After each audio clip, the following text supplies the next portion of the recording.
Hello, so it's Henry Greenwood here from Green Schools Project, and welcome to week 2 of Greenleaf's home learning sessions for the Zero Carbon Schools programme that we're running with your school. If this is the first week that the first video that you're watching, what I'd really like you to do is to go back and find the activity sheet for week 1. Have a go at the knowledge quiz. You can watch the video as well and have a go at the activities if you like, because that's the main kind of introduction to this program. What we're going to do this week is just have a quick recap of what we looked through last week, and then I'm going to set you a task to do. So if I'm just going to share my screen so that you can have a look as we go through. So we're just going to have a look at the question, why do we need to take action to tackle climate change this week? And as a very quick recap of the issues around climate change, we're going to look at the causes of climate change.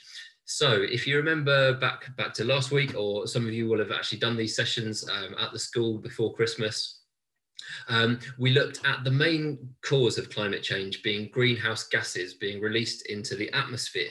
And if you think of the Earth and the sun, and we had a little blanket over the Earth to represent the atmosphere.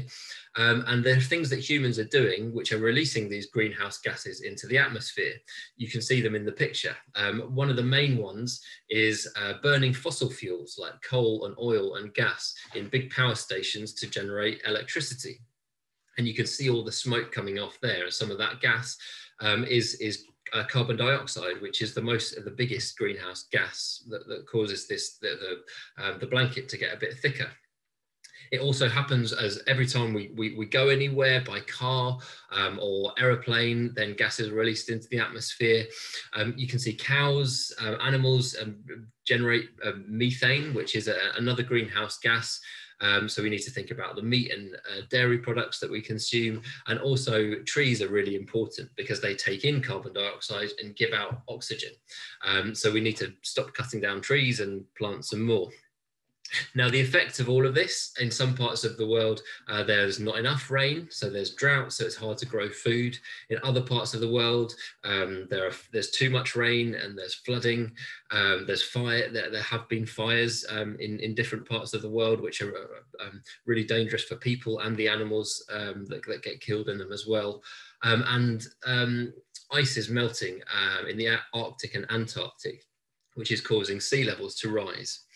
But the good news is that there are solutions to all of these problems. As you can see, that we can generate electricity without burning these fossil fuels by using solar power and wind turbines.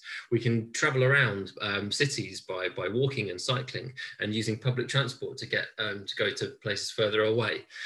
And we can adapt the way that we eat by eating more plant-based food, locally produced fruit and vegetables, instead of eating so much meat and dairy.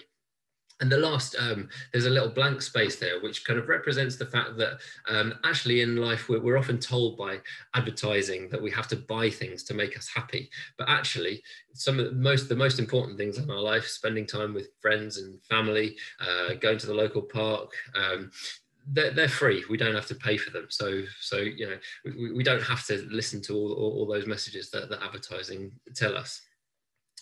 So that's just a very quick recap. If you want more detail, please do look at and watch the video from last week. And what I would like you to do this week is I'm going to set you a little task to write a short speech which aims to inspire people to take action to tackle climate change. So you can imagine that you're the Prime Minister of the UK. You can imagine that you're head teacher of Greenleaf Primary School, or possibly more effectively, just be yourself. And the way that I would like you to prepare for this is to watch a couple of videos of Greta Thunberg. She is one of the most kind of powerful speakers on this topic. One of the main reasons that her speeches are so powerful is she's very young.